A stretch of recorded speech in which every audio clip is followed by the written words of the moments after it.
अखिल भारतीय ब्राह्मण जन कल्याण समिति द्वारा आयोजित हुआ बुद्धिजीवी समागम एवं सम्मान समारोह। खबर उत्तर प्रदेश के लखनऊ से है, जहां फंक्शन इन आशियाना लखनऊ में एक कार्यक्रम अखिल भारतीय ब्राह्मण जन कल्याण समिति द्वारा बुद्धिजीवी समागम एवं सम्मान समारोह का आयोजन किया गया, जिसके मुख्य अतिथि माननीय डॉक्टर दिनेश शर्मा, राज्यसभा सांसद, पूर्व उप मुख्यमंत्री उत्तर प्रदेश सरकार रहे। वही कार्यक्रम में अखिल भारतीय ब्राह्मण जन कल्याण समिति के राष्ट्रीय अध्यक्ष पंडित कल्याण पांडे, आनंद मिश्रा, विकास त्रिवेदी, करुणेश पांडे, डॉक्टर अनिल मिश्रा, रविकांत मिश्रा, अंतर्राष्ट्रीय खिलाड़ी फतेहपुर, सक्षम अग्रवाल, राकेश पांडे, वैभव त्रिपाठी, पत्रकार प्रशांत बाजपेयी, उन्नाव, अमर सिंह, दुर्गेश मिश्र, ब्रिजेश पटेल, अतुल इतवारी, हिमांशु शर्मा, चंद्र मोहन शुक्ला, परमवीर सिंह, निखिल गुप्ता,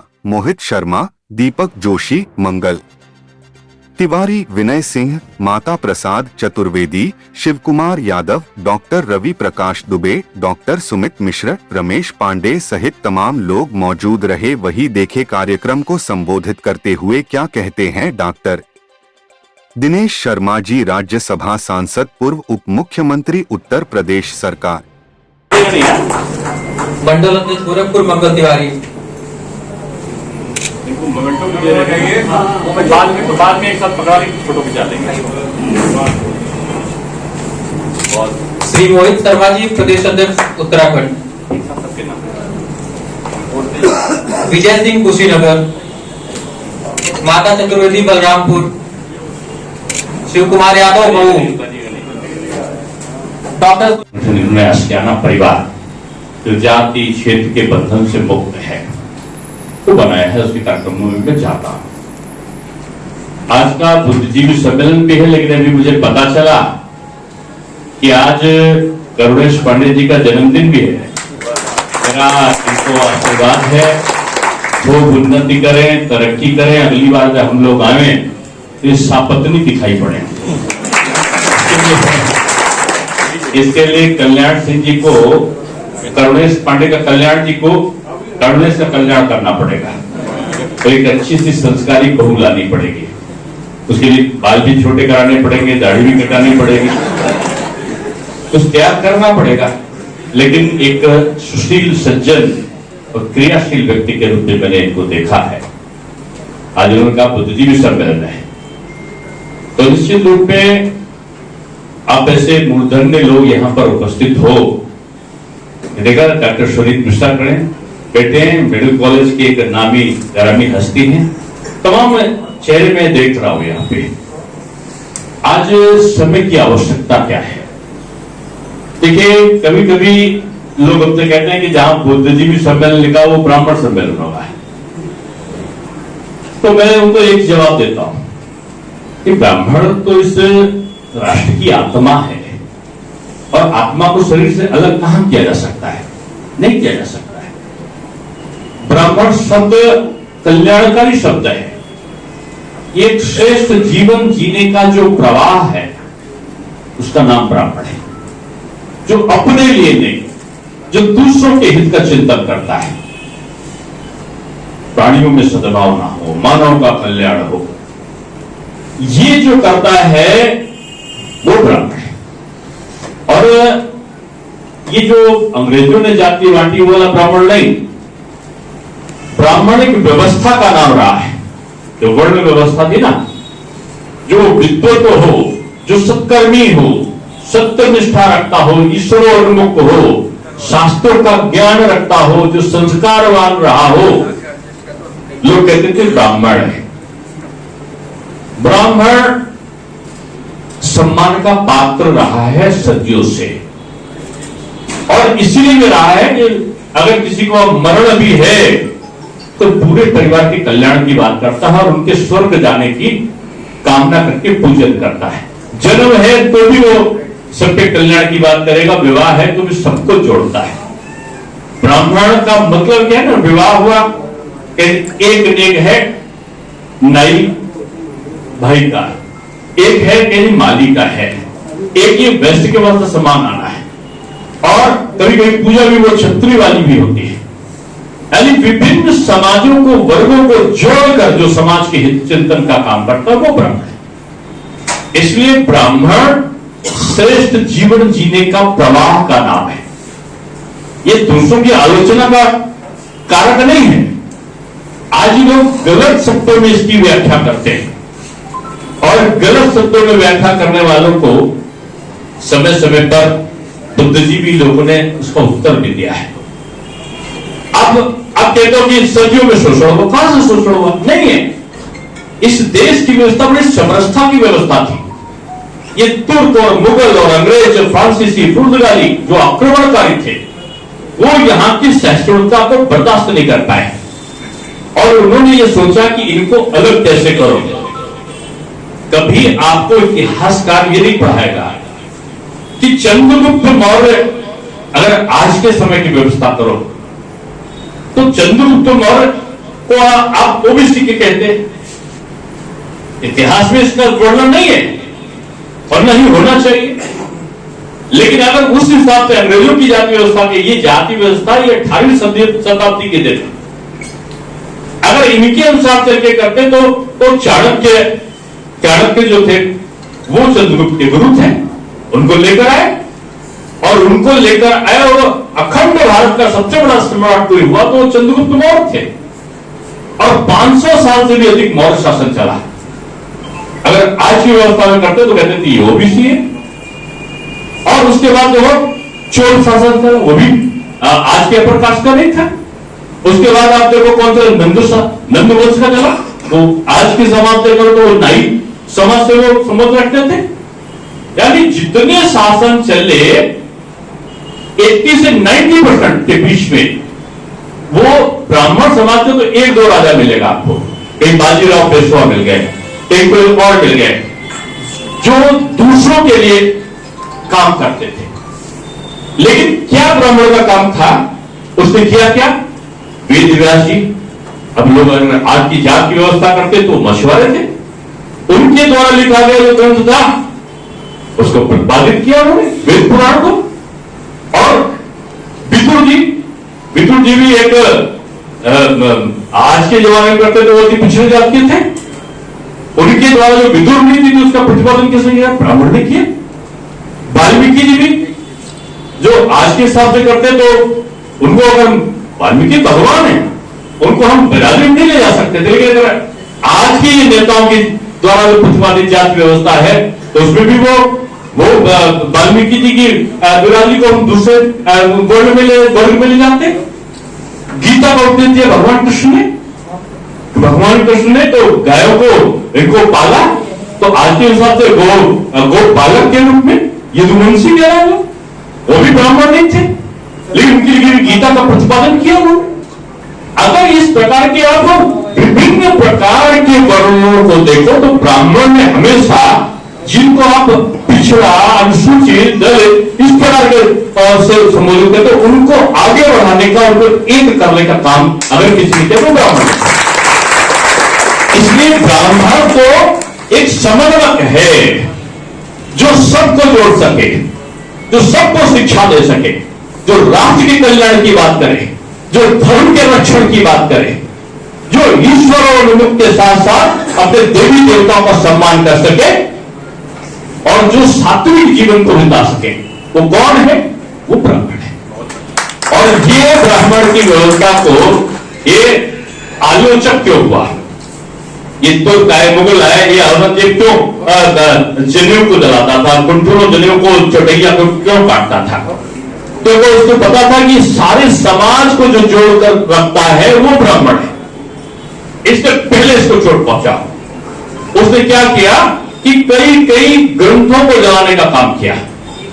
जो शास्त्र थे हमारे, जब शास्त्र आग के हवाले हो रहे थे तो यही ब्राह्मण देवता थे कि उन शास्त्रों को कंठस्थ कर लिया और उनका पुनर्लेखन कर दिया। तो ये जो ब्राह्मणों का योगदान इस देश की रक्षण में, इस देश की एकता और समन में मिल रहा। ब्राह्मण जातिवादी नहीं हो सकता, ब्राह्मण किसी जाति का विरोधी नहीं हो सकता। ब्राह्मण अगर श्रेष्ठ ब्राह्मण है तो सबके हित चिंतन के साथ राष्ट्र का हित चिंतन और देवोन्मुख, ईश्वरोन्मुख होता है। इसलिए इसकी श्रेष्ठता को हमेशा अंग्रेजों ने भी चुनौती दी। उन्होंने क्या कर दिया, अब आप बताओ, किसी शास्त्र में नहीं लिखा, किसी वेद में, पुराण में नहीं लिखा कौन बड़ा है कौन छोटा है, नहीं लिखा। ये हमारे हिंदू धर्म में था ही नहीं। पता चला गीता का उपदेश दे रहे थे कि भगवान कृष्ण, तो उनको ब्राह्मण के रूप में लोगों ने देखा। ये कहा जाता, मैं नहीं कह रहा, ऐसा कथानक आते हैं, कई प्रसंग आते हैं ऐसे कि उनको ब्राह्मण के रूप में देखा गया। जब भगवान कृष्ण जो है हाथ में सुदर्शन चक्र लेकर वो संहारक की प्रवृत्ति में आ जाते, उनको क्षत्रिय के रूप में देखा गया। जब भगवान कृष्ण गाय पर चढ़ा रहे हैं तो उनको गौपालक यानी यदुवंशी के रूप में देखा गया। जब वो द्वारकाधीश बन गए और द्वारकाधीश बनके वो अर्थ का चिंतन करने, अर्थव्यवस्था को सुधारने लगे, तो वैश्य के रूप में धारण कर लिया। और जब भगवान कृष्ण समाज के चरण धोने लगे सुदामा के, और समाज की सेवा में अपने आप को समर्पित करके सबके कल्याण का काम करने लगे, तो उनको शुद्ध के रूप में भी ये ईश्वर का जो चरण होता है वो सबसे पवित्र होता है। और कहते हैं कि जिनको आपने वर्ण व्यवस्था में नीचा ऊंचा कर दिया, वो सबसे ऊंचे थे, उनको आप सबसे नीचे बता दिया। तो भगवान का जब स्वरूप अलग अलग भागों में आया, तो उनको जिस रूप में देखो वो उस रूप में दिखाई पड़ेंगे। इसलिए श्रेष्ठता के भाव को धारण करने वाला जो ब्राह्मण वर्ग था, जो अपनी संस्कृति और संस्कार को आगे बढ़ाता था, क्षत्रिय को राजा बनाता था, विष्णु को राजा बनाता था, खुद मंत्री बनके उनको सलाह देने का काम करता था, उनको सत्कर्म के तरफ चलने की सलाह करता था, उनका राह को प्रशस्त करता था। बाबा साहब भीमराव अम्बेडकर का अगर संदर्भ लेना, तो उनके गुरु ब्राह्मण थे और उन्होंने उनको शिक्षा के लिए भेजा हुआ था। वो इतना सम्मान करते थे अपने गुरु का, उन्होंने अपने गुरु के नाम के आगे अंबेडकर शब्द जो था, अंबेडकर, वो उन्होंने अपने साथ में जोड़ दिया नाम के आगे। और जब उन्होंने दूसरा विवाह किया, तो उनका दूसरा विवाह हुआ, जो उनकी प्रथम पूज्य धर्मपत्नी थी, उनके देहांत के बाद, तो जो सविता अंबेडकर जो थी, तो वो ब्राह्मण जात की थी, उनकी धर्मपत्नी। और उन्होंने धर्म ग्रंथों का उल्लेख, जो लोग कहते ना बाबा साहब के बारे में दर्द की बातें दुष्प्रचारित करते लोग, ये संविधान बनाना तो भगवान राम की फोटो, कृष्ण की फोटो, वो उपदेश देते हुए, गीता को उपदेश देते हुए फोटो है, संविधान पे जो लिखी गई वो बाबा साहब की करवाई। इसलिए किसी के बारे में आप कहेंगे समाज को बांटने, जो अंग्रेज बांटते थे, डांटते थे, काटते थे, वो अंग्रेजों ने 18वीं शताब्दी में जाति बना डाली। कहेंगे ब्राह्मण ये ऊपर है, ब्राह्मण में भी कहीं कानपुर जो है, कनौजिया है, इसके बाद शादी नहीं करोगे, ये सभी पानी, इसके बाद शादी नहीं करोगे, ये गौड़ है, इसके बाद ये काम नहीं करना है, ये ऊंचा है, ये नीचा है, ये ऊंचा है, ये फलाना है, ये इससे बड़ा है, इससे बड़ा, ये भूमियार है, ये फलाना है। और उसके बाद उन्होंने कह दिया कि आप ये जो है ये वैश्य है, वैश्य में भी 10 जातियां बता दी। और 10 जातियां बताने के बाद उन्होंने अनुसूचित भी बता दिया। अनुसूचित में भी कौन बड़ा है कौन छोटा है तय कर दिया है, पिछड़े में भी कौन बड़ा है कौन छोटा है ये भी अंग्रेजों ने तय कर दिया। ये भारत के धर्मशास्त्रों ने तय नहीं किया था, ये उद्वेलित करते हैं लोग। ये जनगणना जो करा रहे हैं ना, ये जनगणना कराने वालों का मकसद क्या है? आप देखो केवल हिंदू धर्म को ही क्यों बांट रहे हो, सनातन धर्म को क्यों बांट रहे हो? ये जाति, ये कुर्मी, ये लोधी, ये ब्राह्मण में भी ब्रह्म है इतना, फलाना है इतना, ये राजपूत, ये यादव, ये उसको इन्होंने इतना ही बता दी। और उसके आगे क्या लिखते हैं कि मुस्लिम कितना 70% और फलाना ये हिंदू कितना, हिंदू तो एक कहता नहीं, हिंदू में इतनी ये जाति, इतनी ये जाति, इतनी ये जाति, इतनी ये जाति, यानी सनातन धर्म को खंडित कर दो, आपस में लड़ा दो।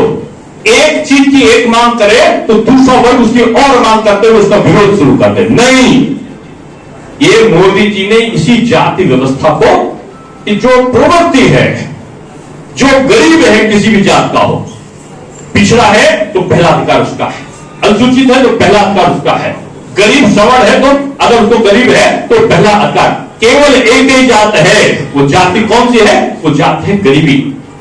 और गरीबी का आधार बनाकर प्रधानमंत्री ने सारी योजनाएं बनाई और आप देखो, इनसे पूछो, सबसे आज जाति गिनाने लगे फिर से, इनसे पूछो कि सबसे ज्यादा लाभ किसको मिला है। उत्तर मिलेगा कि पिछड़ों को, अनुसूचित बंधुओं को हमारे मिला है। क्यों? क्योंकि गरीबी की रेखा के नीचे आ रहे हैं। यही आधार तो है। आप जनगणना कराओ, आपने बताया नहीं। आप उनकी उन्नति के काम ठीक क्यों नहीं बताया कि उनकी आर्थिक उन्नति कैसे बढ़े, वो ज्यादा कैसे पढ़े, वो भी डॉक्टर, इंजीनियर ये सब बने और उनको भी मकान मिले, उनको भी गैस का चूल्हा मिले, उनको भी शौचालय मिले। ये आपने नहीं सोचा था। आपने इस जाति को उससे लड़ो, उस जाति को उससे लड़ो, उस जाति को उसके लड़ो। यही काम सारा करके इन सारे लोगों ने समाज के विघटन की कार्रवाई प्रारंभ करी थी। आज मोदी जी ने जाति, एक ही जाति बोली कि वो जाति है गरीबी, और गरीबी के आधार पर तमाम मुस्लिम बंधुओं को लाभ हुआ, और मुस्लिम बंधुओं ने लाभ के कारण ही रामपुर और आजमगढ़ जैसी मुस्लिम बहुल सीटों पर उन्होंने बीजेपी को वोट दिया। जाति पूछ के राशन 10 किलो नहीं मिला है, जात पूछ के गैस का सिलेंडर, घर घर चूल्हे नहीं दिए गए, जात पूछ के मकान को आपके नहीं दिए गए, महिलाओं के नाम मकान किया, जाति पूछ के आपके आयुष्मान कार्ड में चिकित्सा नहीं कराई गई। जो गरीब था उसको ये सुविधा मिली, ये सवर्ण को भी मिली, ये अनुसूचित को भी मिली, ये पिछड़े को भी मिली, ये अल्पसंख्यक को भी मिली। अब लोग जब जाति भूलने लगे, और प्रधानमंत्री जी ने कहा कि जो महिला, जो हमारी यहां बच्चियां होती थी और उनकी भ्रूण हत्या हो जाती थी, बच्ची पैदा होने से लेके जब मां गर्भ धारण करती है तो पैसा, गर्भ धारण करने के बाद बच्ची उत्पन्न हो तो पैसा, 15-18 साल की हो जाए तो उसकी चिंता, उसकी पढ़ाई की, उसकी सारी सब चिंता, विवाह हो तो सरकार की सहायता, और उसके बाद भी उसको पालन करने के लिए उसकी सहायता। जब ऐसा किया कि नारी सशक्तिकरण करे तो लिंग अनुपात, जो महिला कम थी वो पुरुष ज्यादा थे, वो लिंग अनुपात ठीक हो गया 9 साल में, और आज जितने पुरुष हैं उतनी महिलाएं। तो आधी महिलाओं को अधिकार किसने दे दिया? मोदी जी ने दे दिया। 33% का आरक्षण। अब जैसे ही 33% का आरक्षण महिलाओं को मिल गया कि वो भी सांसद बनकर जाएंगी, वो भी विधायक बनकर जाएंगी। जाति नहीं है, आरक्षण है महिला का, आधी आबादी का, और जिसको जो आरक्षण मिलता तो वो मिलेगा ही मिलेगा। किसी का आरक्षण में कटौती थोड़ी हुई है, केवल पुरुष और महिलाओं में विभाजन हो गया। अब ये चिंता विपक्ष को आ गई। अब जब विपक्ष को आ गई तो उसने सोचा क्या होगा। उसने फिर जो सदियों पहले से आजादी के बाद जो अंग्रेज करते आए थे, आजादी के पहले और आजादी के बाद जो कांग्रेसी करते आए थे, छोटी जात को बड़ी जात, बड़ी जात को छोटी जात, तो ये उससे छोटी, ये उससे बड़ी, ये उससे बड़ी, ये करके आपस में लड़वाओ और फर्जी आंकड़े आप जाहिर करो कोई, या सही आंकड़े हो तब भी आपको आपस में लड़वाओ। इस प्रकार की भाषा आप करो किसी पे कि वो आपस में लड़ जाए। ये जो प्रयत्न किया, ये देश के लिए आपस में लड़ाने का, वो मैं समझता हूं कि उचित नहीं है। और ऐसे समय आप जैसे बुद्धिजीवियों का, भले हम किसी बहाना से मिले हों और बहाने से मिले हों कि आज आए हैं और हमने कहा कि करुणेश पांडे को जन्मदिन की शुभकामनाएं देते इसी बहाने, और आपने तो एक प्रस्ताव पारित कर दिया कि अगले बार ये अकेले नहीं आएंगे, कल्याण टीम का कल्याण करके लाएंगे। और विकास जी को भी मैं साधुवाद दूंगा और सभी को कि आप लोग यहाँ पर आए हो। लेकिन मैंने जान के बुद्धिजीवियों के बारे में सोचनीय तथ्य क्यों दिए? इसलिए दिए कि आप भी वो चाहते कि आप मुखर हो, और मुखर होके एक दूसरे को आप फिर अपशब्द बोलने लगो। कोई जरूरत नहीं है। मोदी है तो मुमकिन है, मोदी है ना, तो इन सबकी चाल नहीं चलने वाली। कोई पूछे आपकी जात कौन है, तो गरीबी हमारी जात है। एक ही जात हिंदुस्तान में, उसको समाप्त करके गरीबी को जाए, उसको अमीरी में परिवर्तित करने का संकल्प हम सबने लिया है। और इस राष्ट्र का निर्माण मेरा प्रथम कर्तव्य है, और राष्ट्र के निर्माण के साथ इस देश की तरक्की, इस उन्नति हमारा संकल्प है। और ये संकल्प हमेशा हमारे पूर्वजों ने किया, चाहे चाणक्य रहे हो और चाहे गुरु द्रोणाचार्य रहे हो, चाहे भगवान परशुराम रहे हो। उन्होंने समाज को उठाया है। इसलिए आप सब लोग आज का ये विषय एकदम बदल सा गया, विषय दावत का, और हमने उसको आपके विचार के बिंदुओं में परिवर्तित कर दिया है। इसलिए मेरी बात को ध्यान रखना, आने वाला समय आपका है। ये चुनौती लोग लेकर चल पड़ो, बांधो चुटैया को सिखा को और पढ़ कर लो। ये देश और राष्ट्र मेरा प्रथम है और इस राष्ट्र के लिए समर्पण मेरा कर्तव्य है, और इस राष्ट्र के समर्पण के लिए हम जाति के बंधन से मुक्त होकर राष्ट्र के बंधन में बंधने जा रहे हैं। राष्ट्र हमारा जब तक श्रेष्ठ और मजबूत नहीं रहेगा, विश्व का प्रणेता नहीं रहेगा, तब तक हम आगे नहीं चल सकते। मैं समझता हूं कि बहुत सारी घटनाएं घटी हैं प्रदेश में भी, दुखद थी, नहीं होनी चाहिए थी। एक घटना देवरिया में घटी, एक घटना सुल्तानपुर में घटी, दोनों की हम निंदा करते हैं। सुल्तानपुर में जिस तरह से हुआ, निश्चित रूप से सरकार की मैं साधुवाद दूंगा कि उन्होंने बड़ी कठोरतम कार्रवाई प्रारंभ की है, और देवरिया में भी तो पूरी तरीके से सरकार कठोर कार्रवाई की चरम सीमा पे पहुंची है। अपराधी दंडित हो रहे हैं, दंडित होंगे, लेकिन मुझे खुशी है कि हमने कहा था कि लोग इस सहायता दोनों जगह पहुंचाएं, तो दोनों जगह के लिए, देवरिया और सुल्तानपुर के लिए मैं समझता हूं कि एक दोनों जगह के लिए हुआ है, 1-1 लाख रुपए दोनों जगह देने के लिए, और दोनों जगह के जो पीड़ित हैं उनको 1-1 लाख रुपए दिया जाएगा।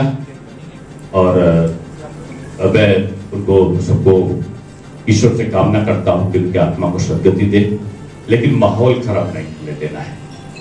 हमको समरसता को रखना है। ये लोग लड़ाई लगाना चाहते हैं, लड़ाई से किसी का हल नहीं निकलता है। ये लड़ाई जातियों की नहीं है, ये कुछ असामाजिक तत्वों की है, और असामाजिक तत्व दंडित होंगे, ये मेरा पूरा विश्वास है। मैं हम सबका मुख्यमंत्री जी पर विश्वास है कि वो लोग अपराधी को अपराधी की जात अलग मानते हैं। मुख्यमंत्री जी का कहना है अपराधी किसी बिरादरी का नहीं हुआ करता है, एक सारी जातियों में एक अलग जाति है और उस जात का नाम है अपराधी। तो इस अपराधी जात से निपटने का उन्होंने एक अलग से क्रम बना रखा है, और उसमें बगैर लाख लपेट के वो निष्पक्षता के साथ जिस भी जाति का कोई अपराधी है उसके साथ सरकार उसी तरह पेश आती है। और मैं मुझे विश्वास है कि सरकार दोनों जगह पर कठोरतम कार्रवाई करेगी। अब सबने मुझे बुलाया, मैं बहुत आभारी हूं, और बड़ा स्वस्थ मंच भी है, और बड़े अच्छे और जिसको कहते हैं विचारणीय लोग यहाँ पर दिखाई पड़ रहे हैं। विद्वानों का समूह होता है तो मरमरिंग नहीं होती, भुनभुनाहट। आप किसी कार्यक्रम में चले जाओ तो भुनभुनाहट, और वे मोबाइल बाबा तो नाकमदम कर देते हैं कि वो पता चलता है कि एक फोन लगाए कान में, कार्यक्रम में है लेकिन कान में लगा रहेगा, पता चले कि उनके बगैर हिंदुस्तान का कोई कार्यक्रम 2 मिनट में अगर फोन नहीं उठाएंगे तो हिंदुस्तान रुक जाएगा। नहीं भैया, हिंदुस्तान कभी नहीं रुकेगा। इसलिए कभी भी जाओ तो साइलेंट मोड पे। लेकिन यहाँ के लोगों में तारीफ कर रहा हूँ, कोई किसी ने ऐसा नहीं किया कि उनके बगैर काम रुक जाएगा। और आप सबको मैं शुभकामनाएं दूंगा, और इसी तरह हम लोग मिलते रहें, मिलकर अपने विचारों का आदान प्रदान करते रहें। सबसे मेरा निवेदन है, कोई भी उत्तेजनात्मक बयान नहीं कोई देगा। हम रचनात्मक, सृजनात्मक राष्ट्र के कल्याण के लिए हम लोग अपना काम आगे बढ़ाते रहें। मेरी यही शुभकामनाएं हैं, और मैं यही बात कहते हुए अपनी वाणी को विराम दूंगा। बोलो भगवान परशुराम की, सियावर रामचंद्र की, पवन हनुमान की, भारत माता की, भारत माता की। अगर आपकी अनुमति हो तो मैं कहता हूं कि मोदी है तो मोदी है तो अगर मुमकिन है तो देश में तीसरी बार प्रधानमंत्री आपको बनाना है। आप तीसरी बार